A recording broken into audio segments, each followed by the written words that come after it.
ఒక వివాదాల్లో ఉండటం ఈయన స్టైల్ అయిపోయింది. గతంలో మరి తాను సూసైడ్ చేసుకుంటానని గెలిపించకపోతే అని కొంతమంది ప్రజల్ని బెదిరించి మరీ ఓట్లు వేయించుకున్న దాఖలాలు ఈయనకు ఉన్నామని చెప్పి పుంకాలుగా సోషల్ మీడియాలో ఈయన మీద కథనాలు వస్తూనే ఉంటాయి, మనం చూస్తూనే ఉన్నాం. ఈయన నిన్న మేడారం సమ్మక్క సారలమ్మ జాతరకు వెళుతూ మరి అక్కడ కొంత ఓవర్ యాక్షన్ చేసిన పరిస్థితి అయితే మనం గమనించవచ్చు. మరి తద్వారా చూస్తే తెలంగాణ ఐపీఎస్ అధికారుల సంఘానికి బీఆర్ఎస్ ఎమ్మెల్యే పాడి కౌశిక్ రెడ్డి క్షమాపణలు చెప్పారు. ఈ మేరకు ఆయన సోషల్ మీడియా ప్లాట్ఫామ్ ఎక్స్లో పోస్ట్ చేశారు. ఎవరిని ఉద్దేశపూర్వకంగా అన్న మాటలు కాదని, మనోభావాలు దెబ్బతింటుంటే క్షమాపణలు చెబుతున్నా అన్నారు.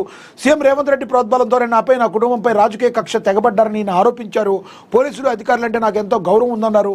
కొందరు మేమున్న సమ్మక్క జాతరలకు వెళ్తున్న క్రమంలో అడ్డుకొని తీవ్ర ఒత్తిడికి గురి చేశారని, ఆ ఫ్రస్ట్రేషన్ ఒత్తిడిలో తెలియకుండా నోరు జారని, అంతే తప్ప ఉద్దేశపూర్వకంగా అన్న మాటలు కాదని మరి మాట్లాడటం అయితే జరిగింది. ఏదైతే ఒక మతానికి సంబంధించిన వాళ్ళని మరి వాళ్ళ మనోభావాలు దెబ్బతీసే విధంగా నిన్న పాడి కౌశిక్ రెడ్డి ఒక మాట పోలీస్ అధికారిని దుర్భాషలు ఆడారని కూడా వచ్చిన నేపథ్యంలో ఆయన క్షమాపణలు అయితే కోరారు. అడుసు తొక్కనేలా కాలు కలగనేలా అనే దానికి స్పష్టంగా అర్థమవుతుంది. ఇక్కడి నుంచి అయినా కౌశిక్ రెడ్డి గారు నోరు కొంచెం అదుపులో మీరు పెట్టుకుంటే అంతా బాగుంటుంది అని చెప్పి, అదేవిధంగా నిన్న కౌశిక్ రెడ్డి గారు మాట్లాడిన మాటలు, మళ్ళీ మా ప్రభుత్వం వచ్చిన తర్వాత ఒక్కొక్కడి పని తాట తీస్తామని బెదిరింపులు కూడా కాదు, అవన్నీ కూడా నేను ఫ్రస్ట్రేషన్లో మాట్లాడి తప్పితే ఉద్దేశపూర్వకంగా మాట్లాడలేదని చెప్పి క్షమాపణలు అడగడం జరిగింది. మరి దీన్ని బట్టి మీరు కౌశిక్ రెడ్డి మాట్లాడిన విధానాన్ని మీరు ఏ రకంగా చూస్తారో కామెంట్ బాక్స్ రూపంలో కామెంట్ అయితే చేయండి. ఇక ఇరిగేషన్ శాఖను బీఆర్ఎస్ సర్వనాశనం చేసింది, మంత్రి ఉత్తమ్ ధ్వజమెత్తారు. ఇరిగేషన్ శాఖను బీఆర్ఎస్ సర్వనాశనం చేసిందని ఉత్తమ్ కుమార్ రెడ్డి ధ్వజమెత్తారు. ఢిల్లీ సిడబ్ల్యూసీ మీటింగ్ గురించి మాజీ మంత్రి హరీష్ రావు తెలుసుకుని మాట్లాడితే బాగుండేదని హితవు పలికారు. నీటి వాటాలపై చర్చలకు తాము సిద్ధమేనని సవాల్ విసిరారు.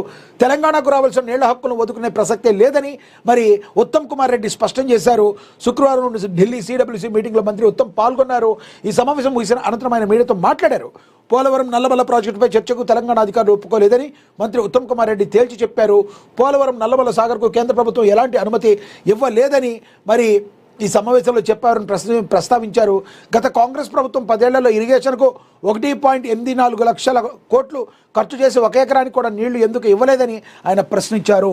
ఓవరాల్గా చూసుకుంటే మరి ఈ రకంగా మన నీటి వాటా, తెలంగాణ నీటి వాటా మరి మనకి రావడానికి సర్వ తప్పులు చేసి ఈ రోజున తెలంగాణ రాష్ట్ర ప్రజల యొక్క మరి నీటి ఎద్దడికి కారణం, సాగునీరుకి తాగునీరుకి ప్రధాన లోపానికి కారణం బీఆర్ఎస్ పార్టీ అని చెప్పి మరి ఉత్తమ్ కుమార్ రెడ్డి అయితే తేల్చి చెప్పారు. కానీ కాంగ్రెస్ ప్రభుత్వం మనకు రావాల్సిన వాటాలను తీసుకురావడంలో స్పష్టంగా అయిన వైఖరితో ఉంది. ఎటువంటి పరిస్థితుల్లో తెలంగాణ ప్రజలకు మేలు చేస్తామని చెప్పి మరి ఉత్తమ్ కుమార్ రెడ్డి చెప్పడం అయితే జరిగింది.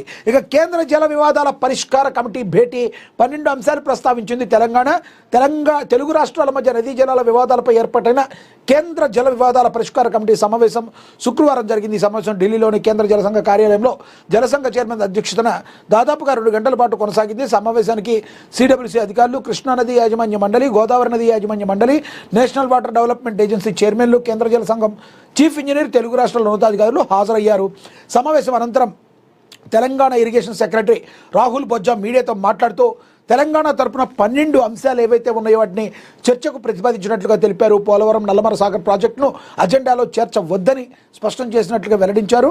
2 రాష్ట్రాల మధ్య కృష్ణా గోదావరి నదీ జలాలకు సంబంధించి అనేక సమస్యలు, వివాదాలు కొనసాగుతున్నాయని పేర్కొన్నారు. ఈ సమావేశంలో ఆంధ్రప్రదేశ్ తన అజెండాను వెల్లడించలేదని రాహుల్ బొజ్జా అయితే చెప్పడం జరిగింది. దీని మీద మరింత మరి కూలంకుషంగా మరి ఏం జరిగి 2 రాష్ట్రాలు మరి మాట్లాడుకుని ఈ నీటి పంచాయతీలు అనేవి మరి మేము చూసుకుంటామని చెప్పి ఇరు రాష్ట్ర ముఖ్యమంత్రులు ఇప్పటికే చెప్పి ఉన్నారు. చూద్దాం రానున్న రోజుల్లో మరి తెలుగు ప్రజలకి ఎవరు కూడా లాస్ పోకుండా అన్నదమ్ముల్లాగా ఉన్న వాళ్ళందరికీ కూడా మరి సమానమైన న్యాయం జరగాలని చెప్పి అందరం కూడా కోరుకుందాం. ప్రభుత్వాలు ఆ రకంగా ముందుకు వెళ్ళాలని మనం చూద్దాం. మరి ఈలోపు వార్త చేసి దాన్ని మరి నెయ్యి లాంటి ఒక పదార్థం వచ్చేటట్టు చేసి దాంతో లడ్డూలు తయారు చేసిన దాన్ని మరి సెట్ తేల్చి చెప్పింది.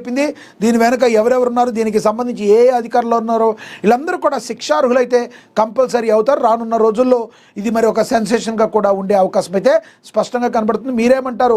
తిరుమల తిరుపతి దేవస్థానానికి సంబంధించి గత ప్రభుత్వ హయాంలో జరిగిన తీరుని, అలా టీటీడీ బోర్డు మెంబర్లుగానే తీసుకున్న నిర్ణయాల్ని మీరు ఏ రకంగా చూస్తారో కామెంట్ బాక్స్ రూపంలో కామెంట్ అయితే చేయండి. ఇక 1వ తారీఖు రావాల్సిందే కేసీఆర్ విజ్ఞప్తిని తిరస్కరించిన సిట్. ఏవైతే మున్సిపల్ ఎన్నికలు మనకు తెలుసు, ఫోన్ ట్యాపింగ్ కేసులో ఇప్పటికే చాలామందిని విచారించారు, కేటీఆర్ని విచారించారు, హరీష్ రావుని విచారించారు.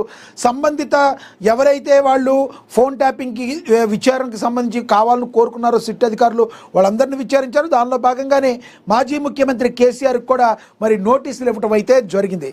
కానీ మరి నేను మున్సిపల్ ఎన్నికలు ఉండటం వల్ల ఇప్పుడు నేను హాజరు కాలేను, మీరు నా ఫామ్ హౌస్కి వచ్చి మీరు నన్ను విచారణ చేపట్టవచ్చు, నేను అది కూడా డేట్ చెప్తాను, నన్ను మున్సిపల్ ఎన్నికలు అయిపోయిన తర్వాత నేను విచారణకు సహకరిస్తానని కేసీఆర్ చెప్పారు.